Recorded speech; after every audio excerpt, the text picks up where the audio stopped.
আসসালামু আলাইকুম, স্বাগতম জানাচ্ছি বিবিসি নিউজ আন্তর্জাতিক সংবাদে। শুরুতেই সংবাদ শিরোনাম, এরপর বিস্তারিত। যুদ্ধে হুতিদের অংশগ্রহণ, নতুন হুমকির মুখে বিশ্ব। ইসরায়েলে একযোগে রকেট ও ড্রোন হামলা হিজবুল্লার। যুদ্ধ বন্ধে নতুন শর্ত দিল ইরান, যা বলল যুক্তরাষ্ট্র। বিশ্বের ইন্টারনেট ব্যবস্থা অকেজো করে দিতে পারে ইরান। দর্শক, এতক্ষণ শুনছিলেন সংবাদ শিরোনাম। এখন বিস্তারিত।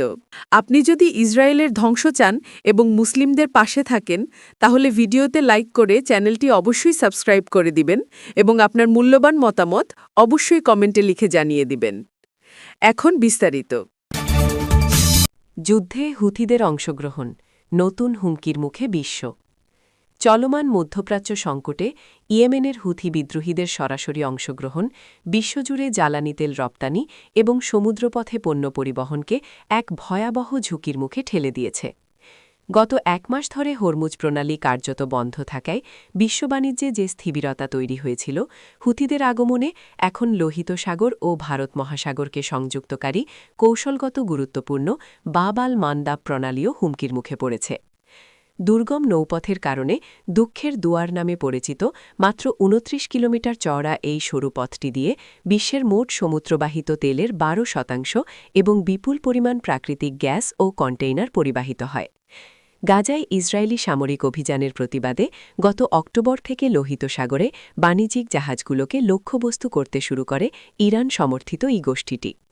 গত নভেম্বর পর্যন্ত তাদের হামলায় অন্তত ১০০টি জাহাজ ক্ষতিগ্রস্ত হয়েছে, যার ফলে শত শত নৌযান বাধ্য হয়ে দীর্ঘ ও ব্যয়বহুল উত্তমাশা অন্তরীপ ঘুরে যাতায়াত করছে।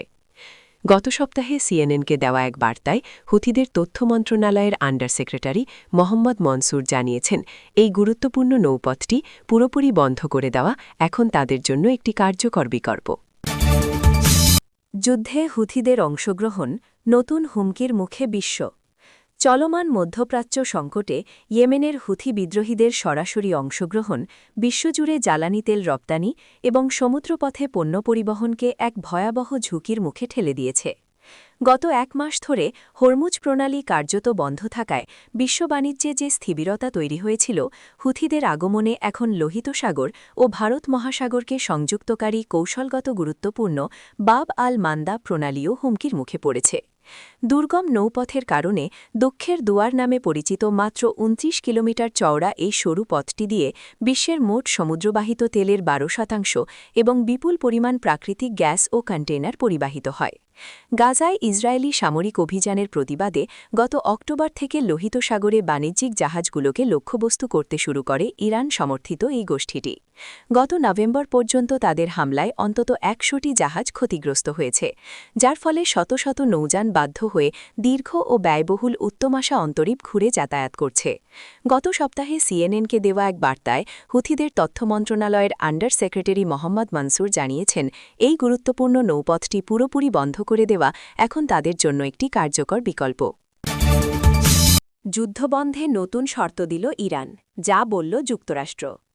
যুক্তরাষ্ট্র ও ইসরায়েলের সঙ্গে চলমান যুদ্ধ বন্ধে এবার নতুন এক শর্ত জুড়ে দিয়েছে ইরান। ইরান এখন বিশ্বের অন্যতম গুরুত্বপূর্ণ সামুদ্রিক পথ হরমুজ প্রণালীর ওপর নিজেদের পূর্ণ সার্বভৌমত্বের স্বীকৃতি চাইছে। একই সঙ্গে এই নৌপথ ব্যবহার করা জাহাজগুলো থেকে নিয়মিত টোল আদায়ের পরিকল্পনা করছে। টোল থেকে বছরে কয়েক শত কোটি ডলার আয় হতে পারে। তবে ইরানের এমন পরিকল্পনা নিয়ে চরম উদ্বেগ প্রকাশ করেছে যুক্তরাষ্ট্র।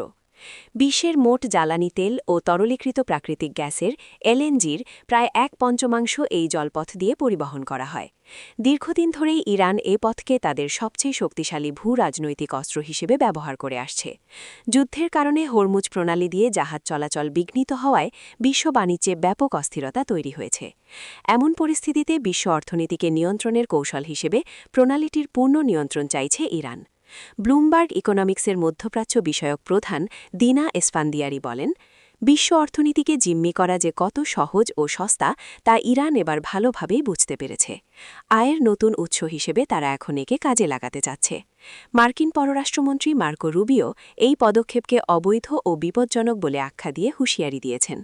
তার মতে আন্তর্জাতিক জলপথে এমন খবরদারি কোনোভাবেই গ্রহণযোগ্য নয় এবং বিশ্ববাসীকে এ পদক্ষেপের বিরুদ্ধে রুখে দাঁড়াতে হবে। অন্যদিকে ইরানের নতুন সর্বোচ্চ নেতা মোজতবা খামেনি তার প্রথম ভাষণেই স্পষ্ট করে বলেছেন, হরমুজ প্রণালী অবরোধের সুযোগ ইরান কোনোভাবে হাতছাড়া করবে না। বিশ্লেষকদের মতে ইরান যদি সত্যি টোল আদায় শুরু করতে পারে তবে তাদের মাসিক আয় মিসরের সুয়েজ খালকেও ছাড়িয়ে যেতে পারে। সিএনএনের এক প্রতিবেদনে বলা হয়েছে, প্রতিদিন এ পথ দিয়ে যাওয়া প্রতিটি বড় তেলবাহী ট্যাঙ্কার থেকে $20 লাখ ফি নিতে পারলে ইরানের মাসে আয় হবে $80 কোটি বেশি। অবশ্য আন্তর্জাতিক সমুদ্র আইন বিশেষজ্ঞ জেমস ক্রাস্কা বলছেন, আন্তর্জাতিক জলপথে টোল আদায়ের এই দাবির কোনো আইনি ভিত্তি নেই। তবে এরই মধ্যে কিছু জাহাজ নিরাপদ পারাপারের জন্য ইরানকে গোপনে মোটা অঙ্কের অর্থ দিচ্ছে বলে গুঞ্জন উঠেছে, যা এ সংকটকে আরও ঘনীভূত করছে। বিশ্বের ইন্টারনেট ব্যবস্থা অকেজো করে দিতে পারে ইরান। লোহিত সাগরের নিচ দিয়ে যাওয়া ইন্টারনেট তার কেটে দেওয়ার হুমকি দিচ্ছে ইরান বলে খবর বেরিয়েছে। উপসাগরীয় দেশগুলো মার্কিন সেনা মোতায়েন বহাল রাখলে এই পদক্ষেপ নেওয়া হতে পারে বলে জানা গেছে। তবে ইরানের কোনো সরকারি কর্মকর্তা বা বড় গোয়েন্দা সংস্থা এখনও এটি সরাসরি নিশ্চিত করেনি। লেবানিজ অস্ট্রেলিয়ান উদ্যোক্তা মারিও নাওফাল এক্সে লিখেছেন, ইরান এখন হুমকি দিচ্ছে উপসাগরীয় দেশগুলো মার্কিন সেনা রাখলে সমুদ্রের তার কেটে দেবে। এই তারগুলো বৈশ্বিক ট্রাফিকের 17% বহন করে, যার মধ্যে অ্যামাজন, মাইক্রোসফট ও গুগল সমর্থিত সংযুক্ত আরব আমিরাত ও সৌদি আরবের কৃত্রিম বুদ্ধিমত্তা কেন্দ্রগুলোর সংযোগও রয়েছে। তার কেটে গেলে ঘণ্টা নয়, মাসের পর মাস বিভ্রাট চলবে। মেটার একটি ঠিকাদারি প্রতিষ্ঠান ইতিমধ্যে পারস্য উপসাগর থেকে সরে গেছে বলেও তিনি জানিয়েছেন। লোহিত সাগরের নিচে ঘন জালের মতো বিছানো ফাইবার অপটিক তারগুলো আঞ্চলিক ইন্টারনেট ট্রাফিকের প্রায় 30% বহন করে এবং এশিয়া, ইউরোপ ও মধ্যপ্রাচ্যকে সংযুক্ত করে। আর্থিক লেনদেন, ক্লাউড সেবা, ভিডিও কল, ইমেল এবং কৃত্রিম বুদ্ধিমত্তার কার্যক্রম সবকিছুই এই তারের উপর নির্ভরশীল। এদিকে তার স্থাপনার দায়িত্বে থাকা ফরাসি রাষ্ট্রীয় প্রতিষ্ঠান অ্যালকাটেল সাবমেরিন নেটওয়ার্কস তাদের গ্রাহকদের ফোর্স ম্যাজিওর নোটিশ পাঠিয়েছে। ব্লুমবার্গের প্রতিবেদন অনুযায়ী প্রতিষ্ঠানটির জাহাজ ইলদা বাজ সৌদি আরবের দাম্মামের উপকূলে আটকে আছে। মেটাও এই মাসের শুরুতে সমুদ্রের তারে কাজ বন্ধ করে দিয়েছে।